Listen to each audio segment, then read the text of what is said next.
आज से हम एक नया जो कोर्स है वो शुरू कर रहे हैं। और नया कोर्स है आपका history of India century 1707 to 1950। Bharat का इतिहास 1707 से 1950 ईस्वी तक। इसका कोर्स जो कोड है वो है HISTA 204 204। तो 204 को शुरू करने से पहले मैं थोड़ा आपको इसे पीछे का 203 क्या थोड़ा सा ब्रीफिंग आपको कर दूं। 203 कोर्स में आपने पढ़ा कि दिल्ली सल्तनत की किस तरह से स्थापना हुई, जिसमें आपने विभिन्न जो दिल्ली सल्तनत के वंश थे, जिसमें कि गुलाम वंश, इसी के साथ साथ खिलजी, तुगलक, सैयद, लोधी के बारे में पढ़ा। तो उनके समय में लोगों की क्या स्थिति थी, इसके बारे में भी जानकारी प्राप्त की, किस तरह से इसका पतन हुआ इत्यादि। 1526 ईस्वी से भारत के इतिहास में एक नया मोड़ आता है मध्यकालीन भारत में, जिसमें कि भारत में जो है बाबर के द्वारा मुग़ल वंश की स्थापना की गई। और इस मुग़ल वंश के अंतर्गत बाबर, हुमायूं, अकबर, जहांगीर, शाहजहां और औरंगजेब ने शासन किया 1526 से लेकर 1707 ईस्वी तक। तो इन बाबर से लेकर औरंगजेब तक के जितने शासक हैं, इनको प्रारंभिक और शक्तिशाली मुग़ल कहा जाता है। इसके पश्चात मुग़ल वंश का जो इतिहास है वो कुछ इस तरह का रहा कि करीब 100-150 वर्षों के दौरान ही जो मुग़ल वंश था उसका पूरी तरह से पतन हो गया। तो इन्हीं शासकों के बारे में हम आज इस वीडियो में बात करेंगे। क्या है कि बाबर तथा हुमायूं ने मुग़ल साम्राज्य रूपी जो भवन था उसकी आधारशिला रखी। अकबर ने अपनी योग्यता से इसको सुदृढ़ता प्रदान की। शाहजहां ने उसे ज़्यादा से ज़्यादा फैलाने का प्रयास नहीं किया, लेकिन क्या हुआ कि जो उसके खास कर, क्योंकि इसको इंजीनियर सम्राट भी कहा जाता है, बहुत से भवन उसके द्वारा बनवाए गए जो आज भी विश्व प्रसिद्ध हैं। और विश्व के 7 आश्चर्यों में से एक ताजमहल का निर्माण उसी के द्वारा किया गया। लेकिन आगे चलकर आपने पढ़ा कि औरंगजेब ने अपनी नीतियों के द्वारा मुग़ल जो साम्राज्य था उसको जो है पतन की एक कगार पर खड़ा कर दिया। तो हम लेंगे आज उत्तरकालीन मुग़ल शासकों के बारे में। औरंगजेब ने अपनी मृत्यु से पहले एक वसीयतनामा लिखा था, जिसके अनुसार उसके साम्राज्य को उसके 3 बेटे थे उसके, मुअज्जम, आज़म और कामबख्श। इसमें उसने लिखा था कि इन तीनों में इस साम्राज्य को बांट दिया जाए। लेकिन ये वसीयतनामा औरंगजेब के पुत्रों के बीच उत्तराधिकार का युद्ध को नहीं टाल सका, क्योंकि उत्तराधिकार का युद्ध मुग़लों की एक परंपरा जो थी बन चुकी थी। और इसी के तहत ही क्या हुआ कि उत्तराधिकार का युद्ध हुआ और इस युद्ध में विजय श्री मिली मुअज्जम को। मुअज्जम के हाथ लगी और उसने एक उपाधि भी धारण की, और इस उपाधि के अंतर्गत उसको बहादुर शाह की उपाधि दी गई और वो मुग़ल बादशाह बन गया। तो इसी के बारे में सबसे पहले हम लेंगे बहादुर शाह प्रथम। बहादुर शाह प्रथम ने 1707 से लेके 1712 ईस्वी तक शासन किया। औरंगजेब की मृत्यु के पश्चात जो है अब ये सफल हुआ। 20 जून 1707 को आगरा के पास मुअज्जम व आजम खां का युद्ध हुआ, जिसमें आजम मारा गया। और इस प्रकार औरंगजेब का बड़ा बेटा मुअज्जम, जिसको कहा जाता है मुअज्जम, जो है ये मुअज्जम जो है ये गद्दी पर बैठा और इसने शाह आलम की उपाधि जो थी यह धारण की, और बाद में बहादुर शाह के नाम से हिंदुस्तान का बादशाह बन गया। और औरंगजेब का तीसरा बेटा कामबख्श जो हैदराबाद था, बीजापुर का सूबेदार था, बीजापुर में अपने आप को बादशाह घोषित किया। जनवरी 1709 में मुअज्जम व कामबख्श के बीच हैदराबाद के निकट युद्ध हुआ, जिसमें कामबख्श की हार हुई, बुरी तरह घायल हुआ। घावों के कारण रात को ही उसकी मृत्यु हो गई और इस तरह मुअज्जम अपने दोनों भाइयों को मारकर 63 वर्ष की आयु में गद्दी पर बैठा। लेकिन उसके सिर पर जो एक प्रकार से ताज रखा गया, वो ताज जो था कांटों से रहित नहीं था, कांटों से भरा हुआ था, चारों ओर अनेक प्रकार की समस्याओं से घिरा हुआ था और जिसमें कि बहुत सी समस्याएं थी, क्योंकि औरंगजेब जो जिस प्रकार का राज्य छोड़ गया था वो व्यवस्थित राज्य नहीं था। विशाल जरूर था लेकिन व्यवस्थित नहीं था, क्योंकि पूरे साम्राज्य में विद्रोह फैले हुए थे। कहीं राजपूत थे, कहीं मराठा थे, कहीं बुंदेले, कहीं सतनामी, कहीं सिख, कहीं राजपूत इत्यादि। तो बहुत सी समस्याएं से वो घिर गया। राजपूतों के साथ भी उसको संबंध बनाने थे, राजपूत जो कि नाराज़ थे औरंगजेब से। तो ये कहा जाता है कि उसने क्या किया कि सबसे पहले शाही फौजों ने आमेर पर अधिकार किया। सवाई जय सिंह को हराकर उसके छोटे भाई विजय सिंह को आमेर का राजा नियुक्त किया। उसके बाद मारवाड़ जोधपुर गया, वो उसने अजीत सिंह को हराकर उसको क्षमा कर दिया और 3,500 का उसको मनसबदार बना दिया और महाराजा की उपाधि दी। इसके बाद कामबख्श से युद्ध करने के लिए दक्षिण की तरफ गया और जब दक्षिण में था तो मेवाड़, मारवाड़ और जयपुर के राजाओं ने मिलकर संयुक्त मोर्चा बना लिया और अजीत सिंह ने जोधपुर पर आक्रमण करके मारवाड़ पर फिर से अधिकार कर लिया। जयसिंह ने आमेर पर अधिकार कर लिया। कामबख्श के विरुद्ध सफल अभियान के बाद बहादुर शाह ने फिर राजपूतों की तरफ ध्यान दिया, लेकिन अपने अमीरों जिसमें असद खां और जुल्फ़िकार खां के समझाने पर बहादुर शाह ने राजपूतों से संधि कर ली और उनके राज्य वापस लौटा दिया। तो दोनों जो थे ये संधि से संतुष्ट नहीं थे और राजपूताना में फिर से अशांति हो गई। बहादुर शाह सिखों से उलझा हुआ था। इस समय के दौरान राजपूताना की तरफ ध्यान नहीं दे पाया और राजपूतों जैसी शक्तिशाली शक्ति से एक प्रकार के सहयोग से वंचित हो गया। सिखों के साथ संबंधों की बात करें तो औरंगजेब की मृत्यु का लाभ उठाकर सिख विद्रोही बन गए। नवंबर 1760 को गुरु गोबिंद की मृत्यु के पश्चात सिखों का नेतृत्व बंदा बहादुर ने किया। पंजाब में मुगलों के विरुद्ध आतंक मचा दिया। बंदा ने गुरु जी के पुत्रों के हथियारे वजीर खां को सरहिंद का जो गवर्नर था आक्रमण करके मार डाला और सरहिंद पर अधिकार कर लिया। इसके पश्चात बंदा बहादुर ने चारों तरफ आक्रमण करके लूटपाट की। दिल्ली और लाहौर के बीच के क्षेत्रों को एक प्रकार से उसने जीत लिया और खूब जो था ये मुगलों को परेशान किया। बहादुर शाह ने राजपूतों से संधि करके 1710 में बंदा बहादुर के केंद्र लोहगढ़ पर आक्रमण किया और मुश्किल से इसे जीत लिया, कि बंदा बहादुर भाग गया। जनवरी 1711 में सरहिंद पर फिर अधिकार हुआ। सिखों ने शाही फौजों पर छापा मार युद्ध प्रणाली जो थी ये अपनाई।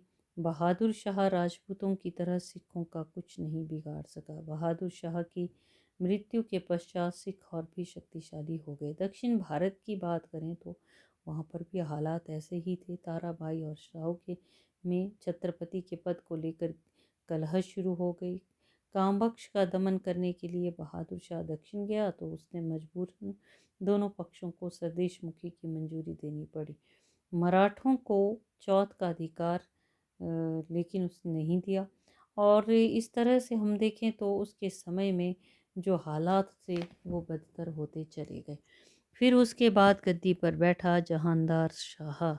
1712 को बहादुर शाह की मृत्यु हो गई और उसके बाद उसके 4 बेटे थे। जहानदार शाह, अजीम उश शान, रफ़ी उश शान, जहान शाह के बीच गद्दी के लिए युद्ध हुआ और इसमें जुल्फ़िकार खान ने महत्वपूर्ण भूमिका निभाई। उसकी सहायता से जहांदार ने अन्य 3 भाइयों की हत्या कर दी और राजगद्दी को प्राप्त किया। जहांदार सबसे निकम्मा सम्राट साबित हुआ।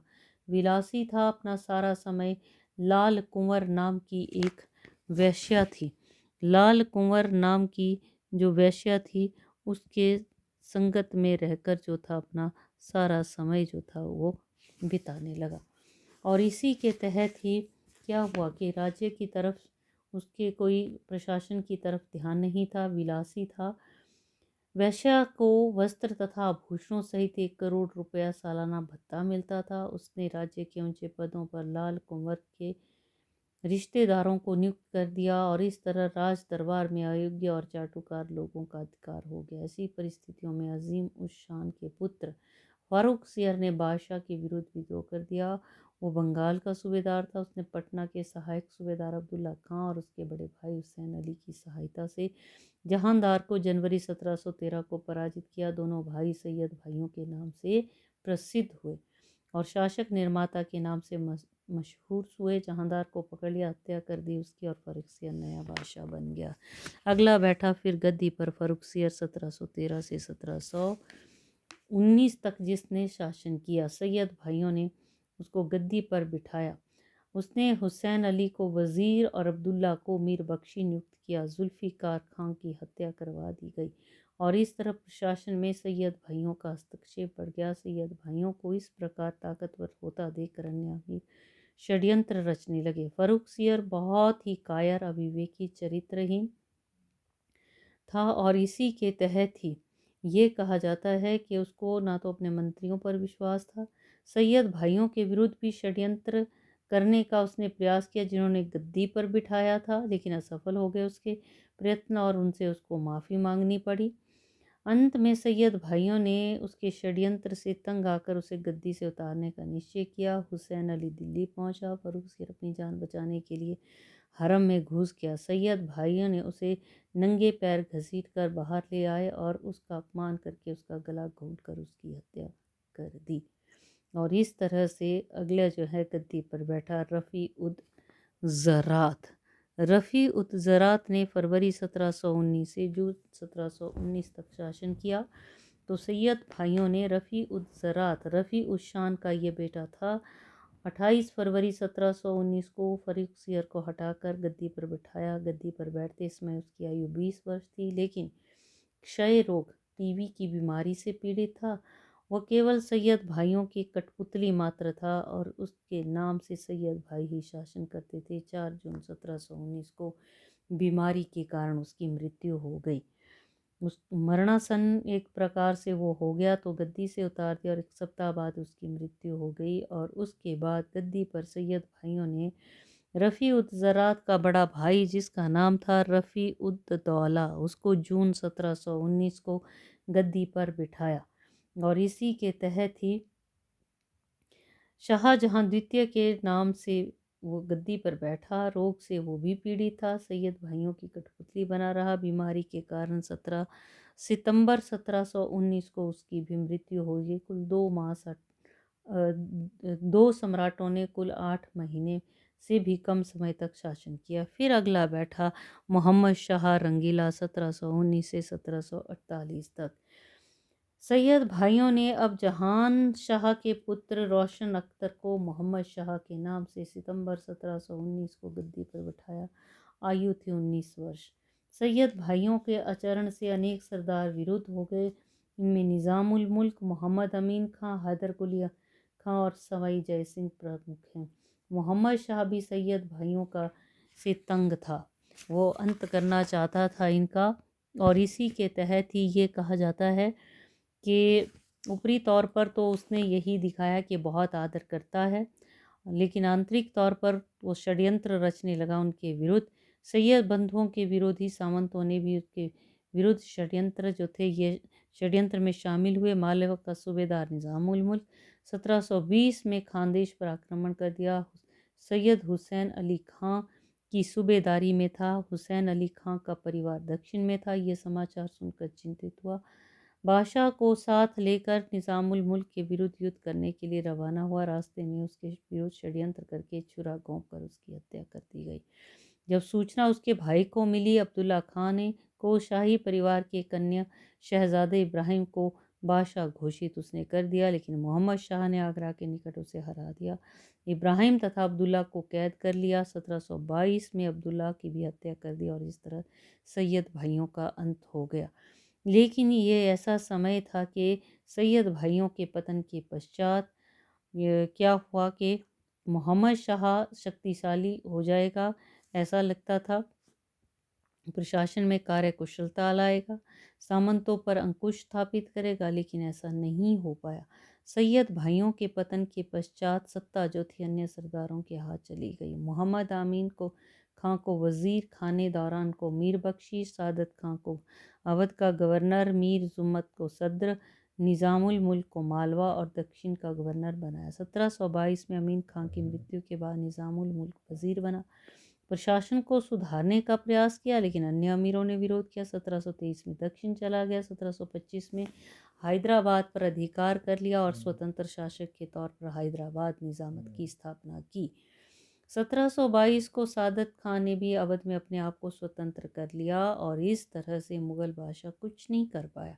फारूक सियर के शासनकाल में मुर्शिद कुली खां, जो बंगाल उड़ीसा का सूबेदार था, ये कहा जाता है कि उसने तो उसके शासन में लोग बड़े ही खुशहाल थे। 1727 में उसकी मृत्यु के पश्चात उसका दामाद शुजाउद्दौला को इनकी सूबेदारी मिली। 1733 में बिहार को इसमें शामिल कर लिया।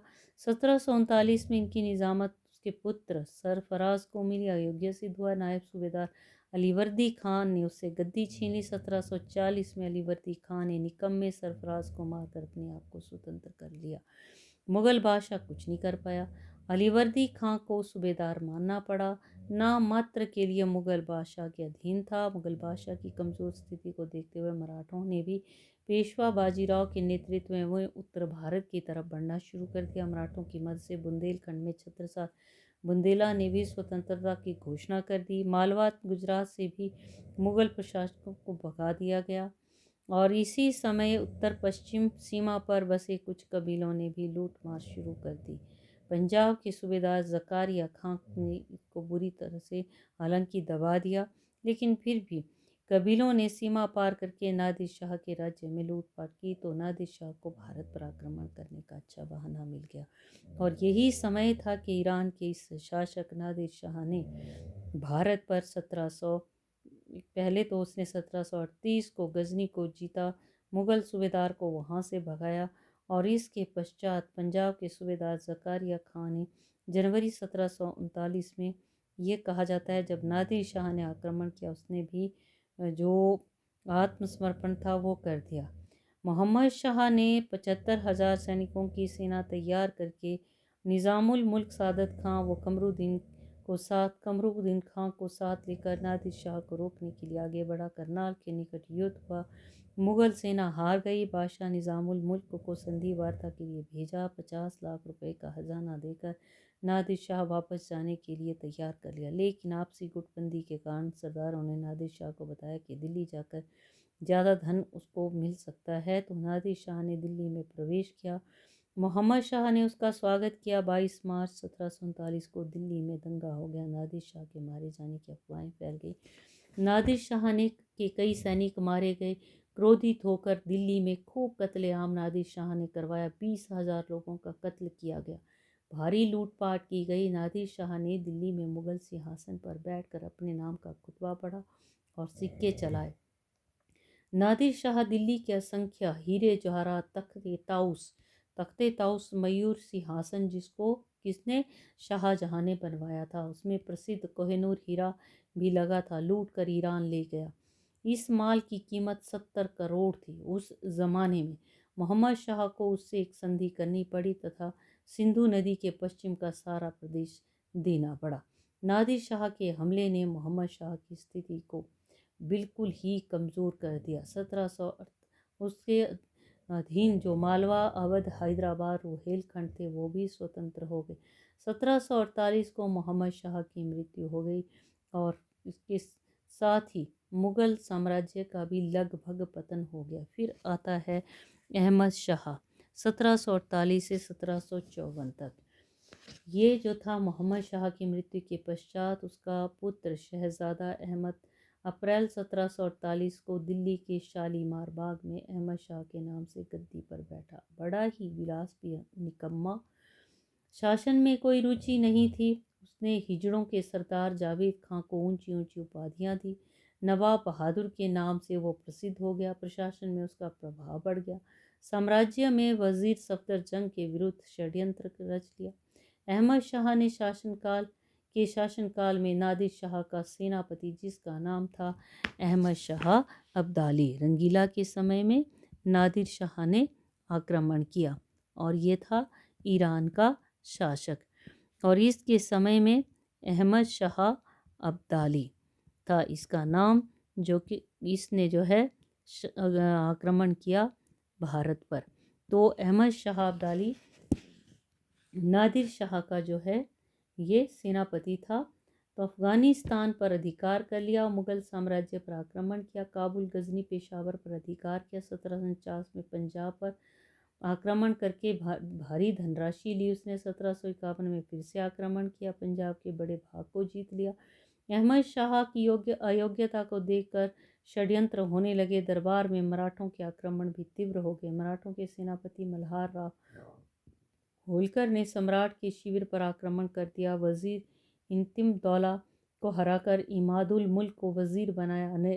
वजीर इमादुल मुल्क ने जून 1754 को अहमद शाह को गद्दी से उतार कर जहांदार शाह के दूसरे लड़के अजीजुद्दीन को आलमगीर द्वितीय के नाम से गद्दी पर बैठा दिया। शाह आलम और उसकी मां को अंधा कर दिया। अगला बैठा फिर आलमगीर द्वितीय, यह गद्दी पर बैठा 1754 से 1759 तक। 55 वर्ष की आयु, ज़्यादा जीवन जो था उसका बंदी गृह में बीता था। युद्ध और प्रशासन का कोई अनुभव नहीं। इतिहास की पुस्तकें पढ़ने का शौक, पांचों समय नमाज पढ़ता। दुर्बल, अस्थिर चरित्र, नेतृत्व के गुणों से रहित सम्राट था वो। वजीर इमादुल मुल्क के हाथों की कठपुतली, बहुत ही स्वार्थी उसका वजीर। और उस सम्राट का बड़ा लड़का अली गौहर शाह आलम को दिल्ली छोड़ने पर मजबूर कर दिया उसने मराठों की शक्ति को कम करने का प्रयास किया, लेकिन उल्टे मराठों की शक्ति इतनी बढ़ गई कि 1759 को लाहौर तक लूटमार करने लगे। 1756 में अहमद शाह अब्दाली ने दिल्ली पर आक्रमण किया, लूटपाट और कत्ल जारी रखा और नादिर शाही परंपरा को जारी रखा गया। अहमद शाह ने आलमगीर द्वितीय की पुत्री के साथ अपने पुत्र तैमूर का विवाह किया। उसने मथुरा के मंदिरों को लूटा, अनेक तीर्थ यात्रियों की हत्या की। अब्दाली ने एक सेना जाट राजा सूरजमल के विरुद्ध भेजी, लेकिन असफल। अब्दाली ने नजीब खां रोहेला को मीर बख्शी नियुक्त किया। नजीबुद्दौला की उपाधि दी उसने और अपने सम्राट की रक्षा का भार उसको सौंपा गया। अब्दाली शाही वंश की अनेक औरतें और करोड़ों रुपए का सामान भी अपने साथ ले गया। आलमगीर उसके वजीर इमादुल मुल्क के संबंध खराब हो गए। इमादुल मुल्क ने नवंबर 1759 को आलमगीर की हत्या कर दी और कामबख्श के पौत्र मुही उल मिल्लत को शाहजहां तृतीय की उपाधि देकर गद्दी पर बिठाया, लेकिन सामंतों ने विरोध किया और इसी समय आलमगीर के पुत्र अली गौहर ने अपने को सम्राट घोषित किया और शाह आलम द्वितीय की उपाधि जो थी ये उसने धारण की। इसके बाद बैठा शाह आलम 1759 से 1806 तक इसने शासन किया। और ये एक ऐसा समय जबकि विशेष तौर पर ये कहा जाता है कि ये जो शाह आलम 1759 से 1806 तक ये शासक बना। 1761 में मराठों के साथ पानीपत की तीसरी लड़ाई हुई और इसी के साथ साथ आगे चलकर जो है और भी बक्सर का युद्ध इत्यादि 1764 को हुआ। इसी से पहले जो है ये प्लासी की लड़ाई 1757 में जो कि आलमगीर के समय में हो चुकी थी। तो इस तरह से देखा जाए तो ये विशेष तौर पर जो स्थिति थी मुग़लों की वो कमज़ोर होती चली गई और ऐसा समय जबकि विशेष तौर पर मुग़लों को काफ़ी नुकसान उठाना पड़ा। मुग़लों का ख़जाना खाली था। मुग़लों को अंग्रेज़ों के साथ इलाहाबाद की संधि करनी पड़ी और इलाहाबाद कड़ा के क्षेत्र भी देने पड़े। 1806 को शाह आलम की मृत्यु हो गई। फिर अकबर द्वितीय गद्दी पर बैठा 1806 से 37 तक। ये बेटा था शाह आलम का, नाम मात्र का शासक। अंग्रेज़ों से पेंशन मिलती रही, लाल किले तक ही उसका क्षेत्र सीमित था। 1837 में मृत्यु हो गई। फिर बहादुर शाह द्वितीय बैठा। अकबर द्वितीय की मृत्यु के बाद ये उसका बेटा था, ये गद्दी पर बैठा। 1857 की क्रांति में भाग लिया। पकड़ा गया। ये क्रांति असफल हुई क्योंकि उसको पकड़कर रंगून भेज दिया बर्मा में, और 1862 में एक कैदी के रूप में उसकी वहीं मृत्यु हो गई, और इसी के साथ ही मुगल वंश का भी अंत हो गया।